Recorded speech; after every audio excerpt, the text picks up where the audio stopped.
Nggak usah aja ya, digambar Mas, digambar, nggak usah ya. Nanti Masnya ndak fokus kalau saya menggambar alat vital perempuan. Kemudian yang kedua itu abnormal atau tidak normal. Keputihan ini dapat disebabkan oleh infeksi, biasanya disertai dengan rasa gatal dalam vagina dan di sekitar bibir vagina bagian luar yang mengakibatkan iritasi pada vagina. Penyebab umum keputihan ini antara lain bakteri, virus, jamur, atau juga parasit. Infeksi ini dapat menjalar dan bisa menimbulkan peradangan pada saluran kencing sehingga menimbulkan rasa perih saat buang air kecil. Berarti saat buang air kecil kita kok merasa perih, itu bisa jadi ada keputihan di mana itu sudah sampai menjalar kepada saluran air kencing lah. Ciri keputihan ini keluarnya itu warnanya putih pekat, ya, putih pekat. Nanti semisal kita pakai celana dalam atau CD yang berwarna itu kadang terlihat tuh. Kemudian putih kekuning-kuningan juga, kadang sampai putih kehijauan, atau putih kelabu, merah muda dan biru. Kok kelabu merah muda dan biru, itu balonku ada 5 ya. Atau putih kelabu, dari keluarnya itu dari saluran vagina. Cairan ini dapat encer atau kental, kadang encer kadang kental, dan lengket, sedang kadang-kadang berbusa serta berbau menyengat. Nah, tempat keluarnya keputihan ini perlu kita ketahui. Cairan keputihan berasal dari 5 tempat, Masya Allah. Ini berarti kita belajar apa ini? Ilmu biologi ya. Nah, dari 1 vulva, makanya harusnya digambar ini, tapi saya nggak bisa gambarnya kayak apa ya, harusnya ada alat peraganya. Masnya bingung kalau ada alat peraganya, langsung pulang aja tubuh istrinya. Yang kedua vagina ya, jadi bisa di vulva, bisa di vagina, dan bisa di cervix uteri. Nah, 3 bagian ini adalah bagian luar dari vagina. Masya Allah, jadi vagina itu ada bagian luar, ada bagian dalam, sampai bagian dalam yang dapat dijangkau oleh zakar. Kemudian mencuci pakaian dalam dengan air yang mendidih, karena air yang mendidih ini itu untuk membunuh bakteri,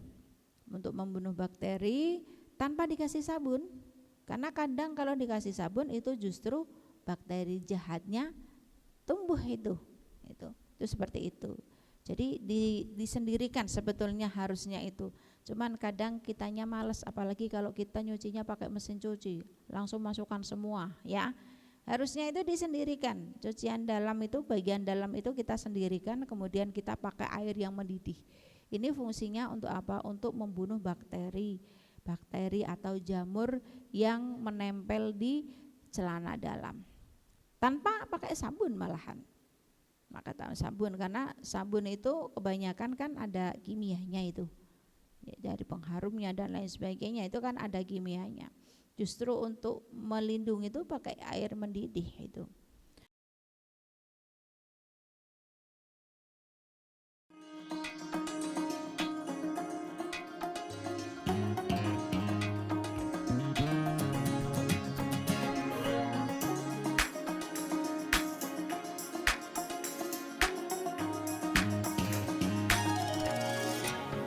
Dibalik, Mbak. Jadi semisal jika dia sudah mengalami haid atau masuk kategori mu'tadah ghairu mumayyizah ya, seorang wanita sudah pernah haid, tiap bulannya dia memiliki kebiasaan haid 6 hari, maka 24 hari itu 4 hari suci ya, 24 hari suci, kemudian ia mengeluarkan darah sebagai berikut. Jadi kebiasaannya itu, adahnya itu, semisal dia punya adah haidnya tadi berapa, 6 hari ya. Ya, nih contoh semisal dia punya adah, dia punya kebiasaan haidnya itu 5 hari, adahnya haid 5 hari, kemudian kok 5 hari sih, sorry bukan 5, 6 hari. Kemudian sucinya ini punya kebiasaan 24 hari. Nah, dalam kasus yang tadi dia mengeluarkan darah 5 hari, kemudian tidak keluar 14 hari, kemudian keluar darah lagi 25 hari ya. Maka kan tadi sudah diselesaikan. Kalau kita jumlah dulu darah yang pertama dengan suci, kalau ada lebih dari 15 hari ini jumlahnya berapa? 19. Kalau sudah lebih maka jelas penyelesaiannya di sini hukumnya haid, 14 harinya hukumnya suci, dan karena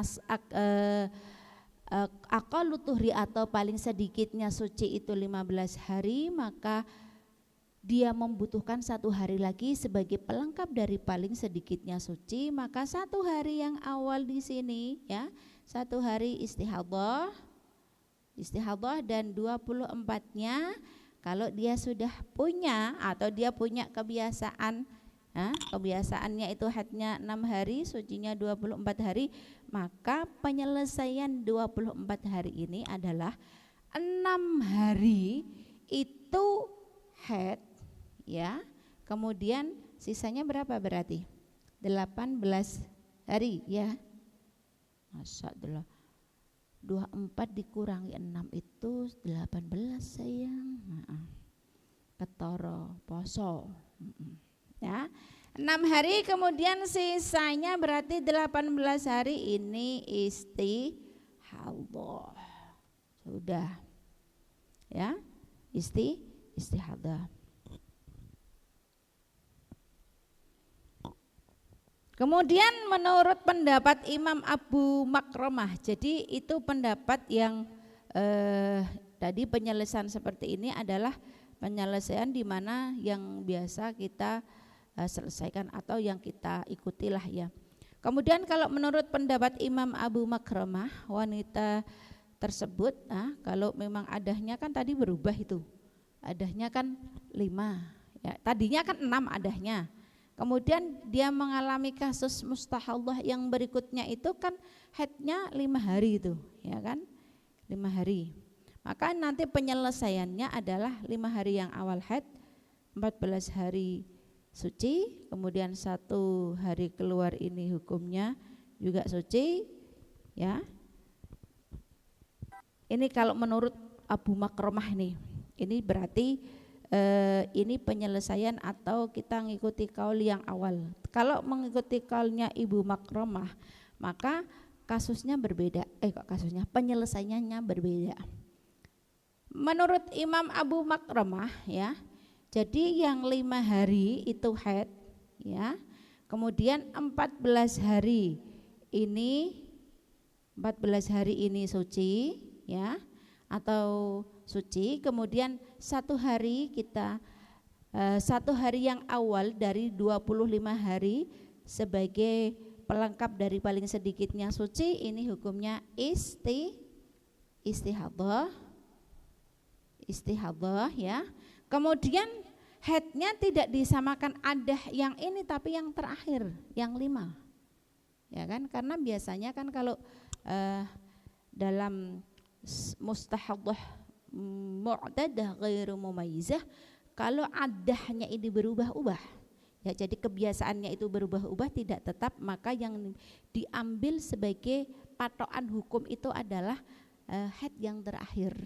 Berarti ini ngambilnya haid yang terakhir berapa? 5 hari. 5 hari haid, berarti masih sisa berapa itu? Nanti sucinya berarti disamakan yang ini, karena kan berarti kan disamakan dengan yang terakhir. Yang terakhir itu kan sucinya 15 toh. Ya kan?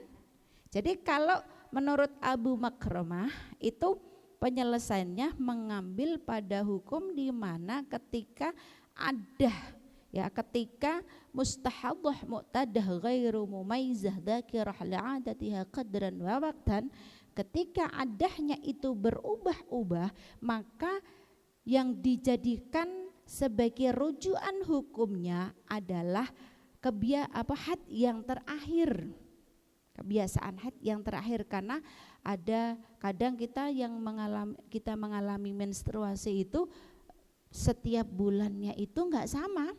Kadang 5, kadang 6, kadang 7, kadang enggak berubah-ubah ya. Maka karena ini baru ada perubahan, berarti kan yang dulu 6 sama 24. Kemudian yang terakhir berapa ternyata? 5 sama 15 sucinya. Maka di sini penyelesaiannya disamakan dengan yang terakhir. Yang terakhir berarti haidnya 15 hari. Koknya haidnya 15 hari sih? Maksudnya haidnya itu 5 hari, 15 hari ini suci. Berarti piro iku? Rom 20 masih sisa 4 ya, masih sisa 4. 4-nya ini baru haid lagi atau ya haid lagi tuh. Haid lagi. Haid tapi kondisi sedang keluar darah ya tetap haid yang ketiga berarti.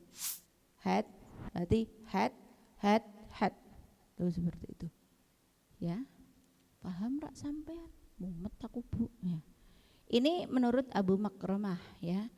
Lah, kenapa lah? Itu dasar hukumnya seperti itu. Jadi kalau semisal bagi mustahallah mu'tadah ghairu mumayyizah dzakirah li'adatiha qadran wa waqtan, ketika adahnya berubah-ubah maka yang diambil atau yang jadi sumber rujukan hukumnya itu adalah haid yang paling terakhir. Kalau haid yang paling terakhir kan ini 5 hari. Sucinya juga sama. Jadi haid dan suci ini bisa jadikan tolak ukur atau bisa jadiin sumber hukum gitu loh. Jadi kita nanti menyamakannya haidnya juga sama, sucinya juga sama tuh seperti itu. Nggih, dah. Saman mumet jus mumet dhewe ngono lah. Nah, sudah ya. Kemudian ini kalau masuk tadi mustahadhah mu'tadah ghairu mumayyizah. Sekarang adalah kaitan dengan keputihan. Ternyata tadi saya baca itu Masya Allah ya, begitu sangat indahnya punya kita itu luar biasa kalau kita pelajari. Ya, keputihan, pengertian keputihan adalah lendir yang keluar dari vagina. Keputihan ini macamnya ada 2. Jadi ada yang normal, ada yang abnormal ya. Keputihan normal itu biasanya terjadi pada bulan menjelang menstruasi. Jadi misal kita menjelang menstruasi itu kita keluar lendir, sesudah menstruasi ya, menjelang menstruasi, sesudah menstruasi, atau pada masa subur.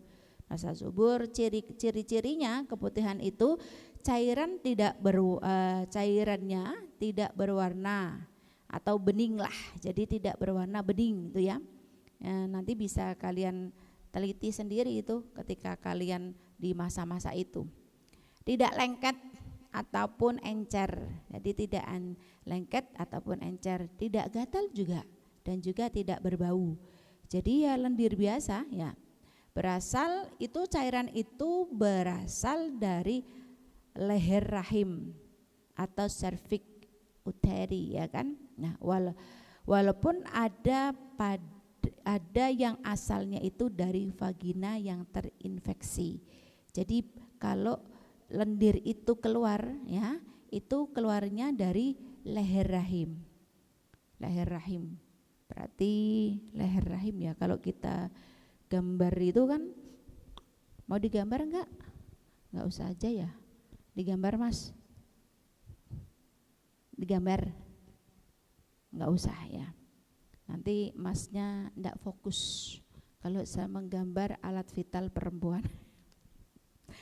Kemudian yang kedua itu abnormal atau tidak normal. Keputihan ini dapat disebabkan oleh infeksi, biasanya disertai dengan rasa gatal dalam vagina dan di sekitar bibir vagina bagian luar yang mengakibatkan iritasi pada vagina.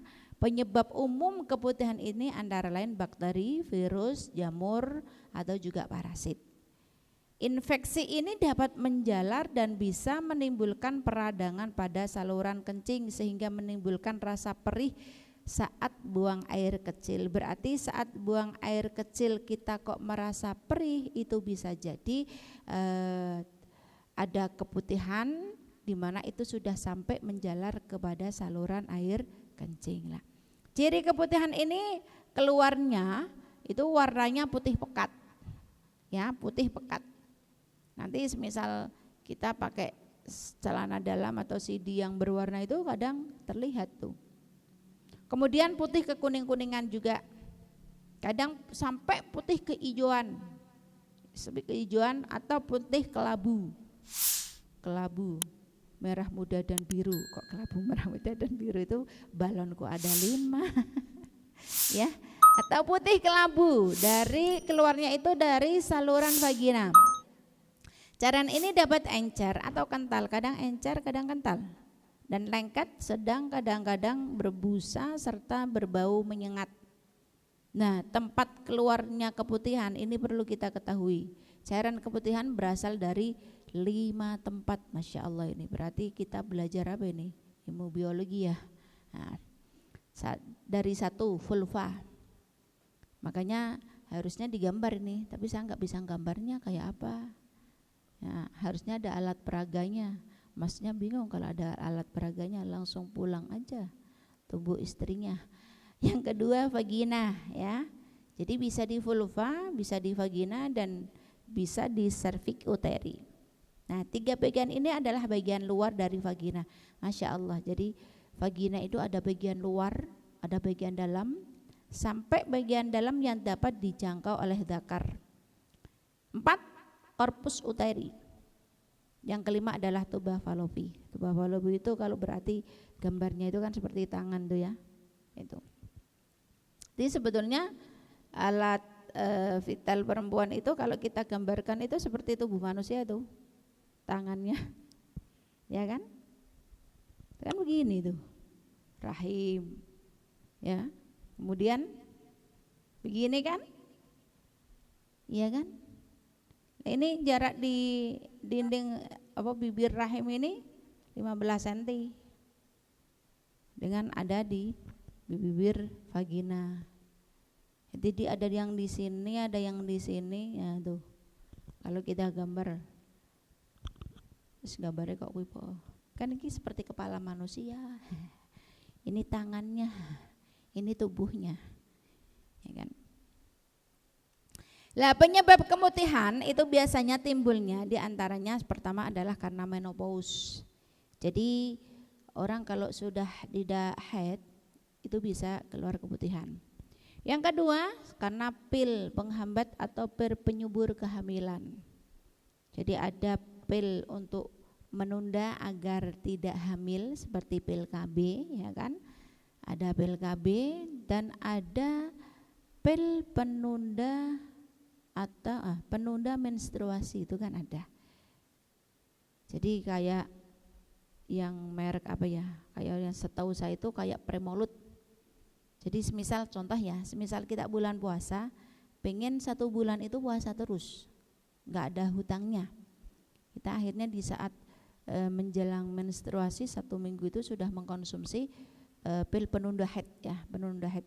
Maka saat kita di bulan puasa itu tidak haid sama sekali. Tapi bahayanya pasti akan ada efek sampingnya. Semua yang yang ada kimia-kimianya itu pasti ada efek sampingnya, tidak mungkin tidak. Kemudian yang ketiga, efek dari kontrasepsi dalam rahim. Bisa jadi menggunakan IUD, Pak ya. Ya. Kemudian stres, jelas stres. Ketika kita banyak masalah atau banyak tugas, banyak PR, banyak garapan, nah kalau kita stres itu kadang keluar keputihan. Kemudian karena memakai celana yang terbuat dari nilon ya, makanya kalau kita beli celana itu carilah celana di mana yang bisa menyerap keringat. Nah, kemudian terlalu ketat. Celananya terlalu ketat biar kelihatan seksi. Sedikit aja itu, terus ketat banget ya. Kemudian yang ketujuh adalah karena pakai sabun bubuk pembersih. Nah, ini Jadi sabun bubuk pembersih bisa jadi bubuk atau cairan. Yang kemarin saya jelaskan ya kan, yang mereknya macam-macam, ada yang bentuknya cairan, ada yang bubuk nanti dicairkan, ya macam-macam. Itu bisa menyebabkan keputihan. Makanya ya alami-alami saja. Ya, kalau semisal memang terjadi keputihan ya kita obati, ya ikhtiar diobati. Cara pengobatan keputihan satu ya datang dokter dong ke klinik ya kan, klinik khusus yang kaitannya dengan kelamin. Masa kamu ke klinik mata ya kan, poli mata jelas nggak bisa dong. Ya, jadi khusus bagian kelamin. Biasanya kalau kelamin ini kaitannya dengan kulit, biasanya cari dokternya yang perempuan, jangan yang laki-laki. Ya, ada nggak dokter perempuan khusus? Ada ya, spesialis kelamin, dokternya cari yang perempuan karena di situ termasuk aurat. Nah, kalau aurat yang sebetulnya tidak boleh dilihat, tapi kalau untuk berobat ini boleh dilihat bagian kemaluan, melihat bagian kemaluan kalau memang tujuannya untuk mengobati. Ini pun kalau bisa yang sejenis ya kan, atau kalian didampingi oleh mahram. Ya, jadi untuk menjaga. Baru ketika terpaksa harus ke lawan jenis semisal karena memang tidak ada dokter kelamin perempuan ya kan, itu baru, atau tidak ada dokter kandungan perempuan. Tapi kebanyakan kalau dokter kandungan itu laki-laki ya. Jadi kalau melahirkan yang bagian situ melihat prosesnya itu mesti laki-laki Mas ya. Nah, ada yang perempuan tapi jarang. Ada tapi jarang sekali, kebanyakan laki-laki. Kalau akhirnya kalau nggak ada dokter ya ke bidan. Dah. Yang kedua ini memakai ramuan alami. Ya, ini ada prosesnya ini. Jadi caranya merendam 8 butir 8 siung ya bawang putih, nanti dikasih cuka 2 hari itu direndam. Habis itu ya 2 sendok cuka diambil kemudian dicampur setengah liter air, gunakan setiap hari dalam 1 minggu untuk membersihkan vagina. Ternyata bawang putih ini luar biasa. Jadi apalagi ketika kalian mengkonsumsi bawang putih mentah. Bawang putih. Kemudian ada lagi nih, ini yang rada ekstrim ini. Ambil 1 siung bawang putih, diiris jadi 2, dibelah jadi 2, kemudian dibungkus pada kain yang berayak, berarti ada kayak apa ya, yang ada ayakannya itu kan masukkan ke vagina selama kira-kira semalam. Waduh, panas tanahnya ini. Nah, cara kita agar terhindar atau kita menghindari atau melindungi diri kita dari keputihan, 1, memelihara kesejukan daerah sekitar vagina, menjaga kebersihan. Ya, jadi sering kita untuk membersihkan kemaluan kita, harus ceboknya dengan benar, apalagi perempuan itu kalau cebok harus jongkok, jangan sambil berdiri. Kalau kita sambil berdiri hanya diguyur saja, disiram saja, itu belum cukup, masih ada sisa najis di dalamnya. Kalau masih ada sisa najis, otomatis wudhu kita enggak sah karena masih ada najis dan bisa berakibat juga kena penyakit juga ya kan. Kemudian kita harus biasa menjaga kebersihan, sering ganti celana. Kalau celana dalam itu sudah kotor, jangan sampai 1 minggu enggak diganti ya. Paling enggak ketika kita sudah pakai dilepas ada sedikit cairan, sudah kita mending ganti aja.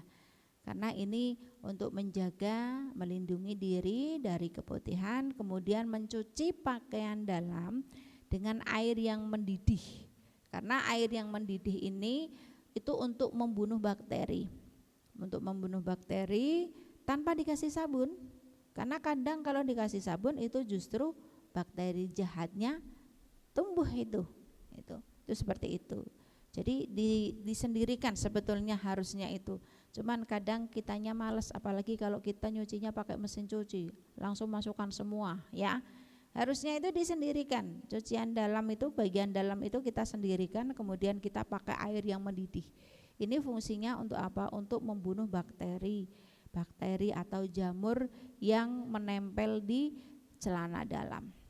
Tanpa pakai sabun malahan. Maka sabun, karena sabun itu kebanyakan kan ada kimianya itu ya, dari pengharumnya dan lain sebagainya itu kan ada kimianya. Justru untuk melindungi itu pakai air mendidih itu. Kemudian menjauhi aktivitas secara berlebih. Kalau memang kita itu sering keputihan ya, aktivitas yang berlebih apa? Contoh ya, misal kita perempuan tuh bawa air satu bak semisal 20 liter atau bahkan 1 kintal. Bawa beras 1 kintal, bisa? Nggak bisa.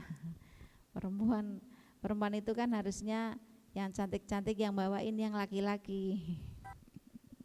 Ya. Kemudian hukum keputihan ini macam-macam.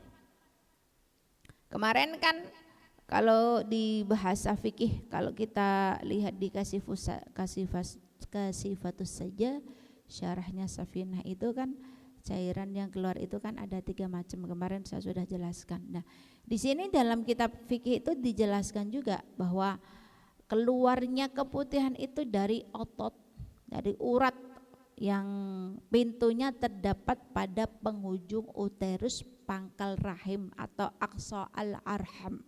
Itu jadi al-aqsa al-arham di sini. Itu keluarnya di situ.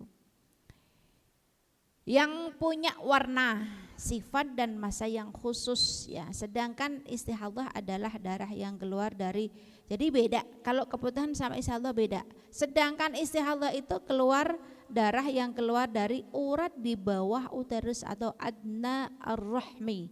Jadi ana sing aqsa. Nah, aqsa berarti di atas ini ya. Ada yang di bawah, di luar, berarti di luar pada masa menstruasi. Nah, itu adalah apa namanya? Hukum-hukum atau keputihan. Kemudian dengan kesimpulan bahwasanya bila keluar dari balik atau dari liang farji, anggota farji bagian dalam yang tidak terjangkau penis saat bersenggama, maka hukumnya najis dan membatalkan wudhu sebab keluar dari dalam tubuh. Cairan ini umumnya warnanya kuning, keruh, kental, agak tebal dan memanjang. Ya, ini hukumnya apa Mbak? Najis.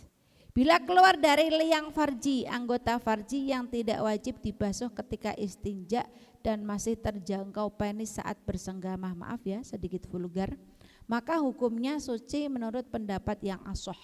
Berarti kalau suci ya suci tapi membatalkan wudhu. Suci tapi membatalkan wudhu. Bila keluar dari dari luar liang farji, anggota farji yang tampak ketika jongkok, jadi saat kita jongkok itu kok tampak, maka hukumnya suci dan tidak membatalkan wudhu. Cairan ini umumnya seperti keringat. Jadi kan macam-macam tuh. Biasanya ya berarti saat kita saat kita lihat celana dalam kita kok basah, tapi juga enggak bau, enggak kuning juga, cuma basah aja. Kadang kan seperti itu kan. Nah, maka di sini cairan ini hukumnya suci, tidak membatalkan wudhu. Seperti keringat lah ya, basah aja.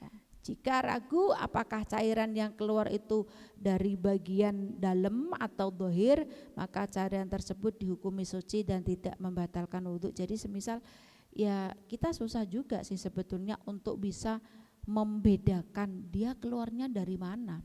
Kadang kan kitanya tidak waktu kita keluar itu kan enggak kerasa, tiba-tiba saja di celana dalam kita sudah basah kan.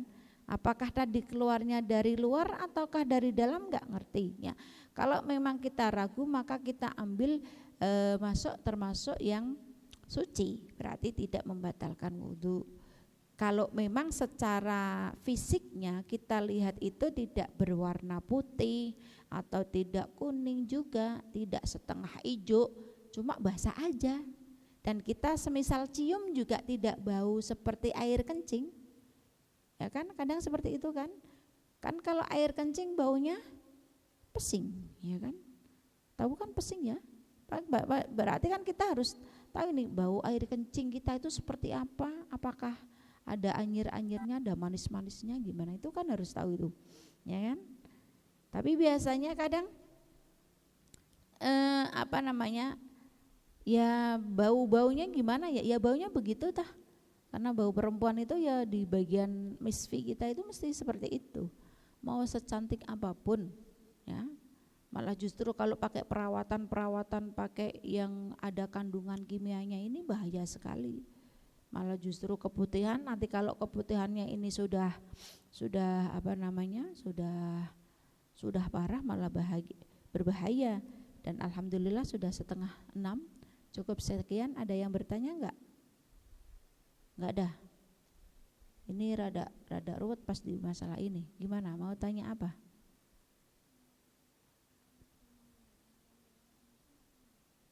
Oh, hukum memakai panty liner ya enggak apa-apa.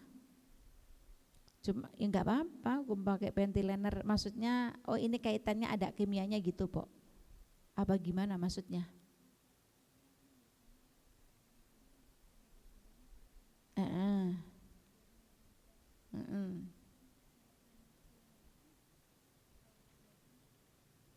Maka kalau kita menggunakan panty liner ya usahakan ya. Semisal kita tujuannya sebetulnya satu, ingin menjaga agar diri kita itu tidak keputihan, tapi nyatanya ketika kita keputihan justru pakai panty liner. Nah, kita carilah panty liner yang untuk kesehatan, kan ada itu. Ada memang ketika saya nggak akan menyebutkan mereknya, produknya apa. Itu yang satu kantong itu kadang isinya 20, itu ada harganya yang 3.000. Ada kan? Ada itu, yang pokoknya di bawah 5.000 lah harganya, ada kayaknya. Ada itu. Enggak pernah beli, Pok, kamu? Oh, enggak pernah. Ya, itu ada harganya yang di bawah 5.000, itu isinya banyak. Jelas ini terbuat pasti ada sedikit bahaya ya, pasti ada bahan kimianya. Tentu yang untuk kesehatan ini harganya lebih mahal. Kalau yang untuk kesehatan itu kadang satu kantong itu hampir 50.000, Mbak.